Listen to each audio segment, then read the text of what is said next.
Всем подписчикам привет! Из деревни, канал в деревню, Дмитрий. Мы сейчас стоим около нашего птичника. На улице в данный момент минус 27 градусов, почти штиль, ну так дует 1-2 метра в секунду. Хотим сделать небольшой обзор по птичнику, по стенам из арболита, что и как они себя ведут, как чувствуют себя, как ведет себя фундамент. Вот. Итак, поехали. Значит, ну внешне, как видите, стены сухие почти, вот есть какие-то тут пятнышки влаги вроде как. Но опять же это сомнительно, но, наверное, все-таки влага, да.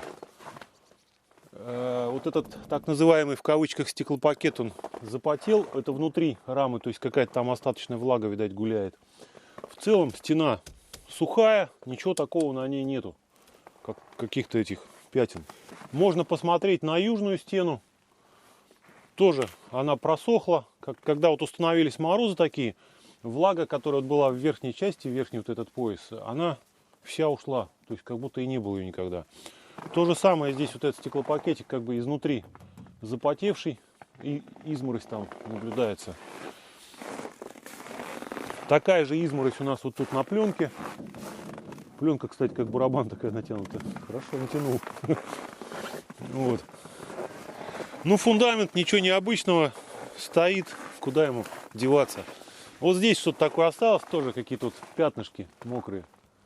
Не знаю, с чем это связано, или может тут этот мокрый снег лил снаружи напоследок перед морозами.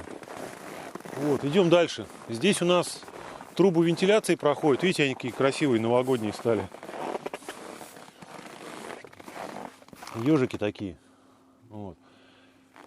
То есть они утеплены, внутри не зарастет, не обледенеет труба. То есть здесь только снаружи получаются такие.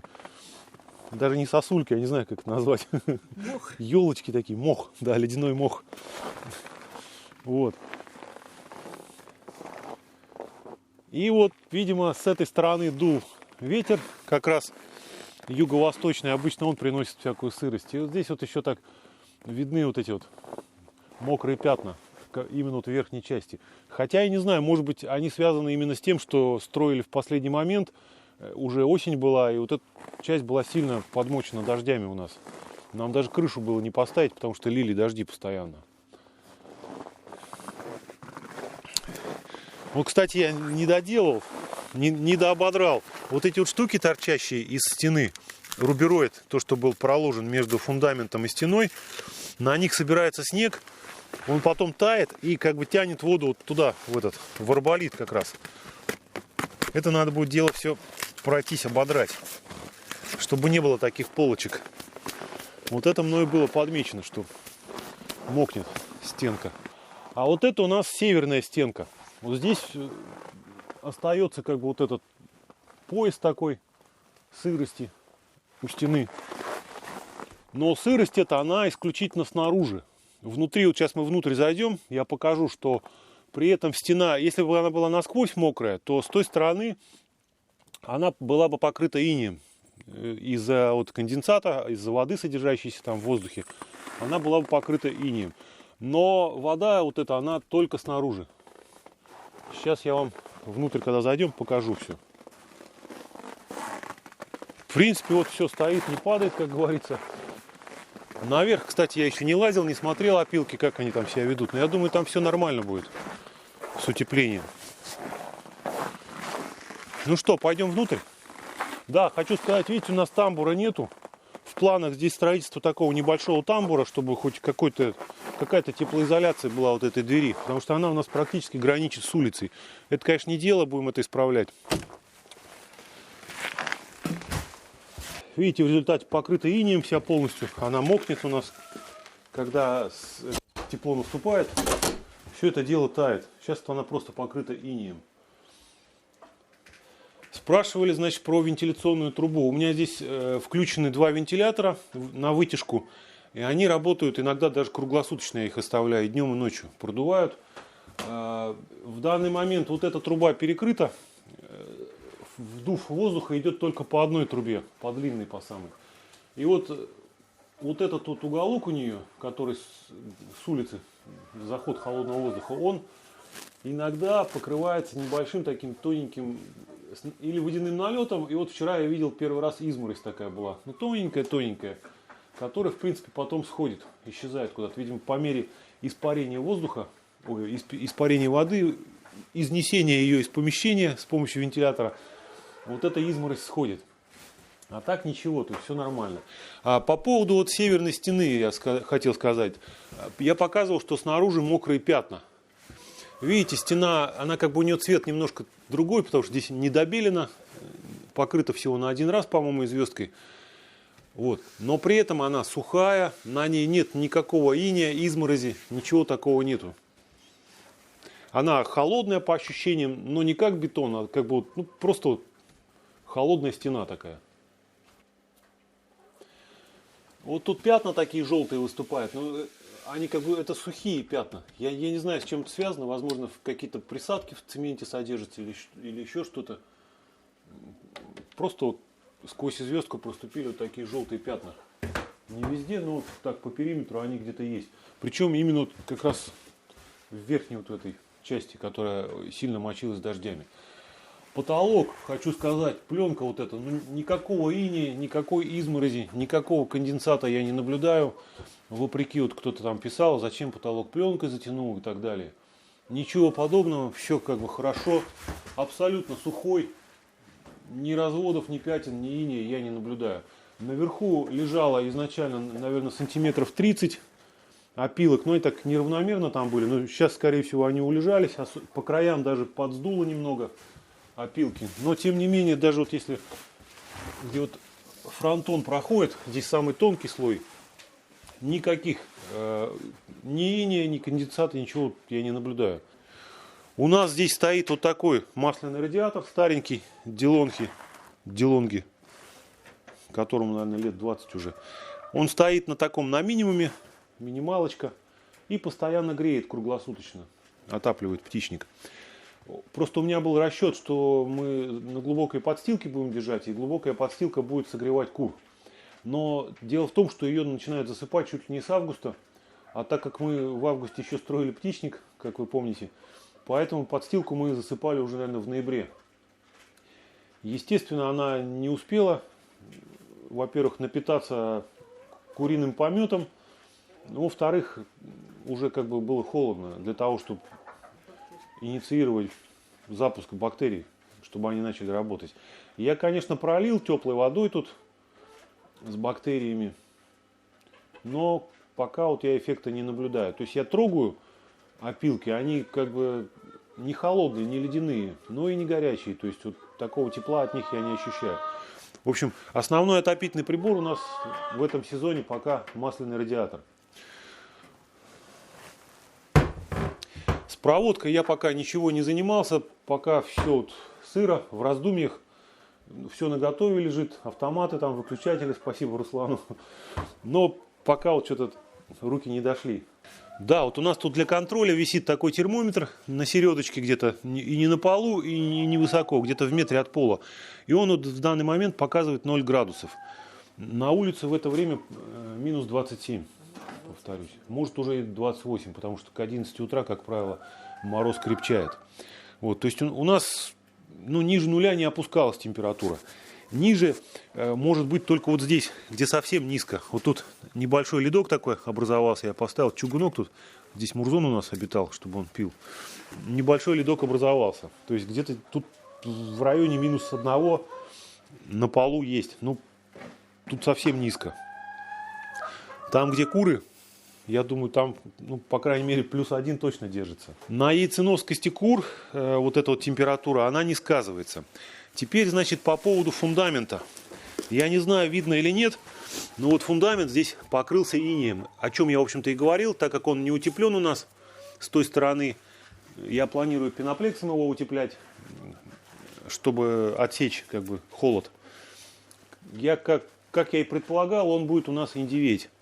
И вот по поводу промерзания стен хочу сказать, что на стене имеется вот здесь иней, именно где граница фундамента со стеной, буквально сантиметров 5, местами 10, полоска вот такого инея. Я подозреваю, что стена напитывается через рубероид влагой. То есть выпадает конденсат где-то между фундаментом и стеной, и она как бы напитывается, становится влажной, и за счет этого промерзает. То есть надо будет еще что-то со стеной предпринять. Возможно, сделается просто напуск. Хотя, если фундамент будет утеплен с той стороны, то я думаю, он вот так вот индиветь и тянуть на себя конденсат уже не будет. Соответственно, не будет промерзать и вот эта вот нижняя часть стены. Вот такие дела. Вот такой вот слой. Ну, не знаю, тут с миллиметр, с два где-то такая шубка образуется. Когда на улице упадет, схлынет мороз, так до минус там, 5, до 10, она, как правило, сходит, и просто вот капельки или такие одинокие такие кристаллики. Но сейчас минус 27, конечно, она покрылась такой шубой. И здесь вот стена немножко такая сыроватая в результате. Но вот буквально уже 10 сантиметров, и все.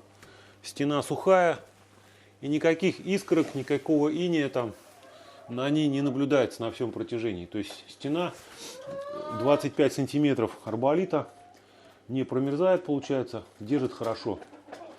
Вентиляторы, я говорил, у нас пока забор отсюда идет. Не знаю, меня всем устраивает, запаха в помещении нет. То есть заходишь, нормально так дышится. Мы регулярно перекапываем опилки, я подсыпал новых. Ну вот, говорю, по ощущениям, когда трогаешь, она как бы и не ледяная, но и не теплая. То есть тепла какого-то отсюда я не ощущаю. Мы вскапываем вилами каждый день, рыхлим, в надежде, что бактерии там возьмутся, но пока, видать, тщетно. Вот то, о чем я говорил. Куры сейчас с удовольствием клюют сало. Это внутреннее сало от свиней. Мы его просто вот так вот замораживаем, потом я сверлю отверстие в нем дрелью и подвешиваю на железный крючок. Куры с удовольствием просто друг у друга вырывают аж. Это вот то, чего им не хватает зимой в питании. Вот, кстати, поилка стоит, к вопросу минус или плюс. Вот стоит поилка на уровне, ну, практически вот с тем чугунком. Видимо, опилки все-таки что-то греют здесь, потому что здесь вода не замерзает. Вот тут 30-литровая сифонная поилка стоит, в ней добавлены витамины, чиктоник. И, в общем, вот они пьют у меня. На 3 дня где-то им хватает. Никакого льда я тут не наблюдаю в этой поилке. То есть все хорошо. Ночуют они у меня вот на этой штуке, забираются. Эта штука переносная, насест. Все, в принципе, помещаются. Некоторые, так как розетка не плавно отрубается, а сразу чик. Некоторые куры остаются здесь, на земле, где их застигает ночью. Приходится потом вечером приходить и так вот их рассаживать на насест, чтобы они не мерзли на полу совсем уж. Вот. Ну, может, потом какой-то диммер сделаем, чтобы плавно гасло. Но, надо сказать, они чуют уже, потому что выключается всегда в одно и то же время. Они уже, некоторые за 2, некоторые за 3 часа уже усаживаются на жердочки и ждут, когда наступит ночь. Вот. Ну, в принципе, вот так. По окнам еще. Ну, здесь наблюдается иней. То есть поликарбонат не так уж и держит. Хотя он двойной с той стороны, с этой стороны. Тем не менее, вот. Но это в сильный мороз. Это вот когда вот минус 27 завернуло. Когда было 10-15, я вот этого явления не наблюдал. Иногда чуть-чуть такая влага, которая, когда включаешь вентиляцию, уходила, исчезала. Сейчас вот такое явление наблюдаю. Ну, можно будет в минус 10, Дима, потом снять. Потом, может быть, мы снимем в минус 10, действительно, и посмотрим, что будет. Да, вот здесь она по всему периметру практически. Вот небольшая такая шубка ледяная образуется. Ну, буквально сколько? Ну, здесь 5 сантиметров. Это чисто из-за того, что фундамент промерзает. Идет сюда конденсат, и она начинает сыреть и промерзать. Ну, вот как-то так дела обстоят с птичником. Если что-то новое будет в наблюдениях, расскажу, покажу. Пока я тут кардинально ничего не меняю, просто наблюдаю, фиксирую какие-то изменения, особенности, чтобы потом уже делать выводы и принимать какие-то меры к исправлению. Потому что стройка такая у нас экспериментальная. Вот. Будем смотреть, что и как. Вот, кстати, мебельная дощечка. У нее, я наблюдаю вот на саморезах иней, на нижних причем, на верхних нету. Как мостики холода. И вот небольшие вот такие вот здесь заиндивения наблюдаются. Так вот, нормуль, все хорошо. Даже нету конденсата, сухая. С той стороны просто пленка стоит, а здесь пенопласт. 2 слоя пенопласта такая. Ну, я показывал по осени. Ну, кстати, можно вытащить еще раз. Вот такая вот заглушка. Курам светло, хорошо. Ну ладно, не будем выстужать квартиру. Вот так. Ладно, на этом все, пожалуй. Попрощаюсь с вами. Всех благ. До новых встреч.